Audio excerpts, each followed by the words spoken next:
was crazy. Burmese Ghouls have a propensity to really lean hard on supports. Yeah. So they're saying, you know what, even if there's already a heal here and a shield, they might even really just put the Angela in mid and pick up the Minotaur. Yeah. I mean, let's also not forget that Burmese Ghouls like to play around lane priority, making sure that they have control of the lane and get that first rotation. I'm thinking, you know, maybe even a first pick Brock here just to kind of supplement everything. You have a way to disengage, you have a way to start canceling abilities, and more so, even if the Arlet goes into the support section, hey, you can just face check him. Yep. I wonder if Burmese Ghouls can play Benedetta or Khalid. Or did I pronounce that correctly? Yeah, in Khalid. lieu of our good friend Yasu. Sun rises when Well, I give the word. Stand out. They know. They know. They know. They know. They're Okay. tapping into our comms, boys. Yeah. We gotta be careful here. We gotta be careful with our predictions. It feels like something else is going on, but Yeah. for the time being, at least Burmese Ghouls will have first pick on that red side. Yeah. Let's see what it's going to go for, right? Because at the end of the day, we still need to figure out where this Angela is going to go. Will this be the tell? Yeah. If this because it should be the tell, at least for. Well, if they pick up the EXP lane, you're That's still right, not see? sure. Yeah. No, so this is not a tell. Unless, obviously, we see a hard roamer, you know.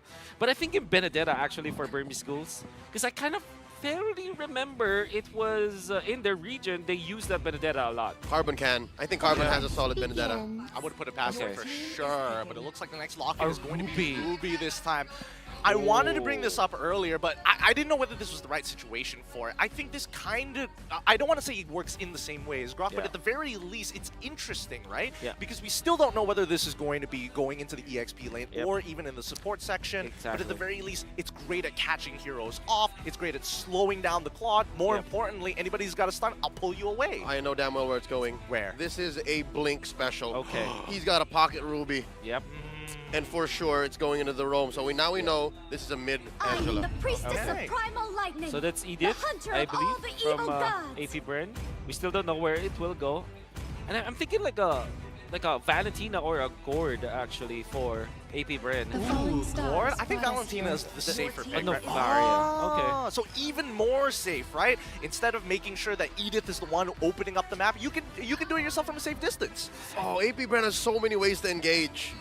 How much range and diversity do you want? Yes. I think Burmese Ghouls can still pick up the Joyce banned out, but something like a Lancelot perhaps or a So or you a pull Fanny even.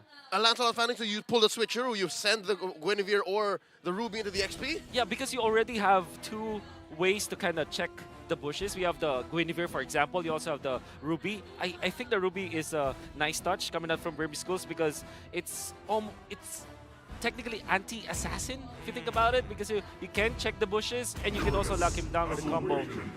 But that sounds like a Baksha, actually. Yeah, it looks like Oh, Lock a is gonna be Uranus. Uranus this Alright. time round. Okay, so pretty standard Wow. overall. We got a sandbag up in the EXP for the side of Burmese Ghouls, and honestly, this is playing very much towards their style. Lane control, right? They needed a support that helps with that mid lane, and they've got exactly that on top of the fact that they've got the Uranus. And we know where the damage is coming from. It's clearly coming from Stitch. It's a lot of belief, a lot of faith in his consistency.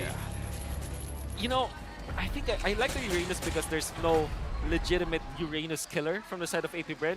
But at the same time, they are putting all of their damage eggs in the Stitch basket. Exactly. It's And then all in there's- Stitch. It's all the Stitch. Wow. It's all in Stitch.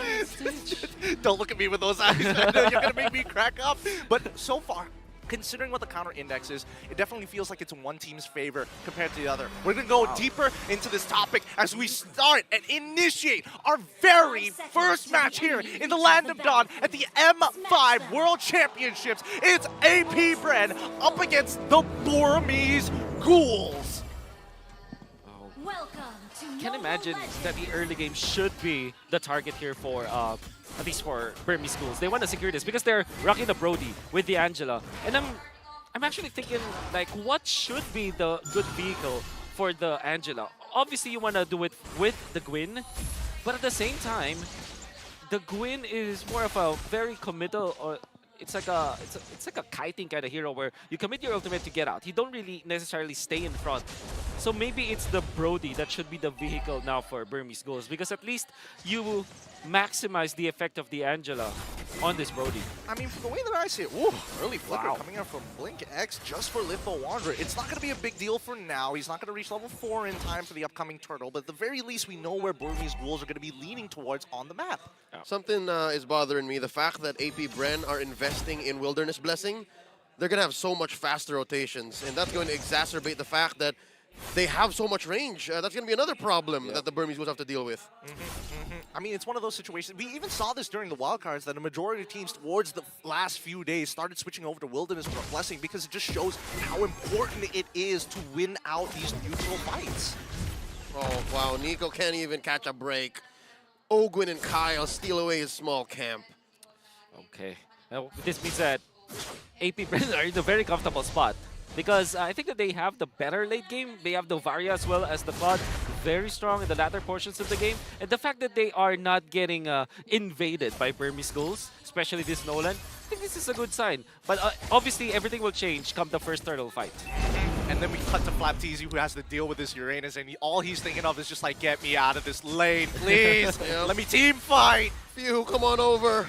They do set up for the first Turtle. It's Nico first to the scene, pulling it over to their side. Turtle less than half health here. Carbon drawing a line between them and AP Bren. Here we go. Kyle Teasy comes in with the steal. And now Carbon gets Lina in him. Heart Guard committed in already, putting staff to the Ionic Edge. Blink X getting put into position with the final slash. Burmese Ghouls call out back. Rather interesting. I mean, I wouldn't have expected, I mean, for the side of Burmese Ghouls, you're expecting the traditional, oh, I'm just going to look for someone to hard guard, we're going to go in, we're going to look for a pick, and then we're going to get back out of there. But I think Burmese Ghouls played that very well. The TZ's down bottom. All right, Carbon's not going anywhere.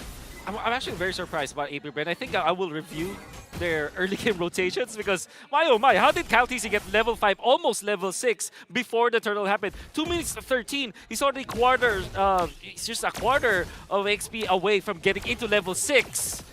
That's crazy. That's why they were able to steal it, because they have the superior levels and their retribution. I mean, let's not forget that when you are playing Nolan, your clear speed is rather fast. True. Like, have you That's ever true. seen Novarias just get frustrated? They know when they expect purple buff timings to die, and then Nolan's like walking through the mid lane. He's like, "What are you looking at? What are you shooting at?" I'm done. I'm gone. It's over. I'm over here now. Right? You could have sworn he's a time traveler. Exactly. Oh, wait, he wow, is. Hunter's Strike already completed. Man, I wonder when, I think, especially with the trajectory that you're seeing from Kyle TZ, the way that he's farming 2.4k at 3 minutes, this is Oppenheimer levels of explosions as we're going to see later on. That's historic. It is historic. But I think more importantly, wow, actually Flap having a considerable EXP lead against Carbon so far, despite getting proxied, despite having to join the fight a little bit later. Yep. And I think that was the one bastion that Burmese Ghouls can have, that little sanctuary that, hey, at least Carbon's winning his lane. And now they're switching it over. I think they need a little bit more XP on Lina. How can they actually go with this? Especially since Kyle, he's not letting Nico have a good time. Whoa! Comes in with the Requiem. Did Kyle TT steal? Oh, he did! He did. Nico hesitated on the retry. But this means that he has the retribution for the Turtle. That's so right. Coming in. This is about to blow up. Lord here, approaching half health. In comes Flap TZ. Stitch coming in from the side, dealing damage. Nico holding his retry strong, and they go get it. That's one Turtle apiece for both BG and AP Bren. I love the decision making coming in from the side of AP Bren. They understood the assignment. They recognized the situation wasn't their favor. Whoa! And Lina is going to be first blood for the side of AP Bren. that was quick. That was the one thing that you gotta do, hide the Angela from the Nolan. And Kyle found him. I mean, we're talking about hustle. This man doesn't stop making good decisions. They pushed out. The mid lane is already chunked down to 10%. He even gets first blood down on that bottom side. He is active. Yeah, you can see Ogwin already positioning himself to defend Super Marco. Now AP Brent can leave the Nolan just, roaming around. It's far too farmed.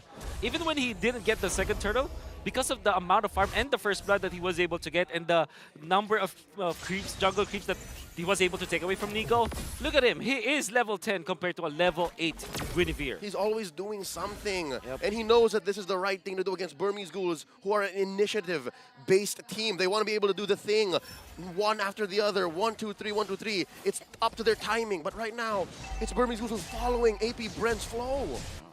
I would have considered that maybe the Burmese Ghouls were going to start getting some momentum during the mid-game, but right now, just the raw smothering coming out from Kyle TZ alone, and the supplement of these fast rotations, making it really tough for Burmese Ghouls to find holes. And Guinevere is a jungler that you can count as a utility, but it still is purple buff dependent. So it's a very unique situation. Yeah, surely Guinevere is a pretty strong jungler now, but she's both farm dependent as well as utility, which is usually you can see only one or the other. But because of the fact that all of the purple buffs were taken away from him, Nico is going to have a very bad time in the mid game. Speaking of which, I mean, we're looking at mid lane Carbon. Might just get caught out here. Coming in, the conceal committed, final slash. Carbon gets the heart guard in him. Lina to the rescue. This Uranus ain't going anywhere. Blink holding this pixel brush, spotted by the Astral Echoes. Turtle getting beaten down.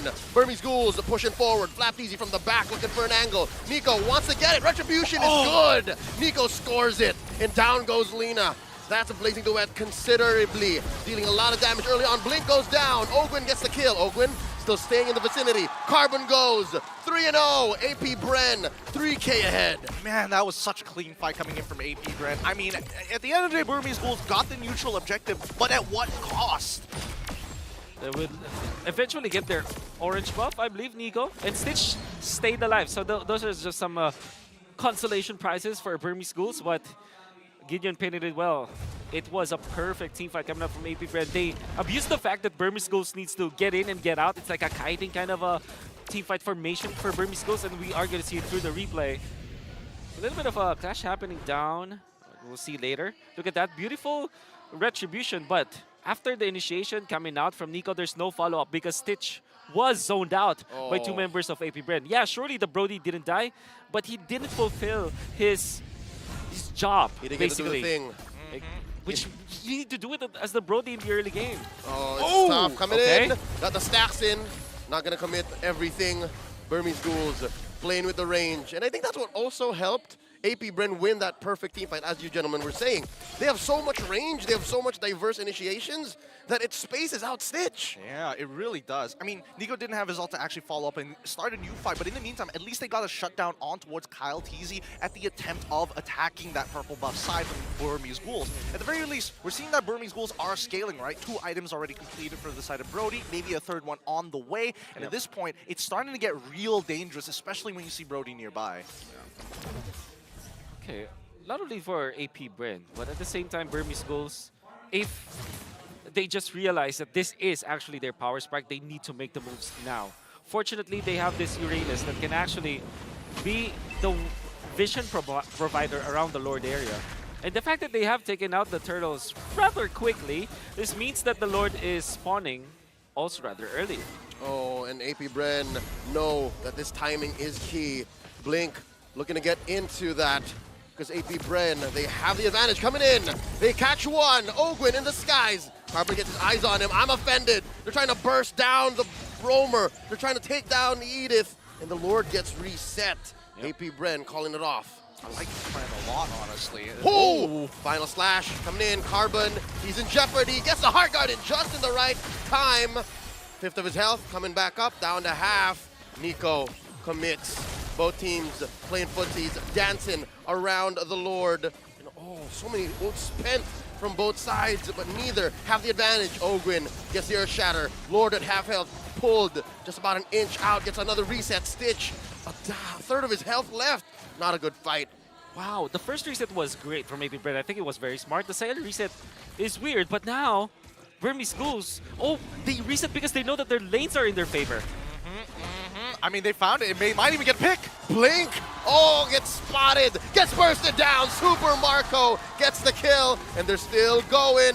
Carbon keeping up, playing footsies with 3. In goes the old count. Easy gets the Lord. This should be a retreat from the Burmese Ghouls, and they get sent down into the ground, but not for long because Carbon's still alive. Oh, gets taken down. Stitch as well in the back line. Few gets him. Flap Easy punished by Lina, but it's just too little too late. Ooh, what a great bait coming in from Super Marco to actually force in one more kill from the side of the Burmese Ghouls. He was playing on a fine line. What a reset coming out from AP Bren. At first glance, you would think that the second reset was weird, but then if you look at the map, the lanes are going to be pressured. against Burmese Ghouls side, and that meant that Burmese Ghouls needed to disperse. And then AP Bren also took advantage of the massive XP difference. Countess was level 14, while Nico was just level 11 during that Lord fight, and there was really no chance. And despite that gap, they still managed to find Nico with the knockup coming out from Oakwen, making it a no contest at all. For the Retribution battle, AP Bren with a massive Lord Dance. I mean, the crazy part about it all is the fact that AP Bren gives so much Whoa! respect. Oh, he's fine, but oh wait! Got the Purify in. Big fight coming up. Final slash puts Nico right under the ground, taking a dirt nap while the rest of AP Bren destroy that inhibitor up top. They're moving along. Lord's still standing. I'm telling you, AP Bren are playing so respectful. I feel like in these types of situations with this kind of a lead, they start getting right up into your face. But against Burmese Ghouls, they're forcing out resources. They're starving them out. They're trying to burst down Stitch in the middle of their base. Oh, there's an onward. Carbon gets sent into the skies. Hard guard into him. Super Marco still barreling away. Blink looking for the pull. Still does not have the ult. Flapteezy down. Torn apart memory, tearing him in half. Super Marco very low. Carbon still alive. A tenth of his health. Oh, he goes. Phew. Takes him down. 1 for 1. Oh man, Few just literally showed how much gold they have when it comes to advantage. That's just skill number 2, and he gets so much damage with the Impure Rage against the Uranus. And I believe that Carbon is not yet that farmed, especially because he's struggling. I mean, like, he needed to secure the front lines for the team. That meant that a lot of farm might have been taken away from him. In fact, he's just 6.3k compared to Few 7.7k with the Ice Queen 1 as well as the Truncheon and the Arcane Boots. That meant that Few's damage at this point, 12 minutes into the game, his scaling was, what? It was quickened. This is difficult because we're looking at what, 13 minutes in, right? Starting at the 6 or 7 minute mark, AP Bren has flexed their range diversity. And so far, Burmese Ghouls, we called it in the draft, right? They're really only relying on Stitch. Yep. And there's only one way to go about this. They've been trying to put some damage on Carbon with the Heart Guard, and now they're forced to do it. Oh, in a defensive manner, Stitch gets the Heart Guard on him, and they're gonna burst him down. Stitch goes, the first casualty. Now Blink. Oh, Super Marco blasting him, point blank, survives, but only for a second more as Super Marco still eventually gets his man. Nico in the back line trying to take down Flapteezy, gets him. 2 for 1, the trade so far. Burmese Ghouls back inside their own base. It's Lina and Carbon defending. I mean, when does this team stop, right? Carbon, he's gone. There's nothing he can do about this. They're looking for the end. Oh no, the base is up next. That's a double kill for Marco. AP Bren welcome the Burmese Ghouls with a victory. Game 1. Woo, what a game secure coming in from the side of AP Bren. Like, initially it was a back and forth, and then all of a sudden, you feel the growing snowball. You feel the way that they are just smothering you each and every attempt that you make. I felt that the AP Bren were the snakes, were the pythons actually, where they just constricted slowly and surely, taking the breath away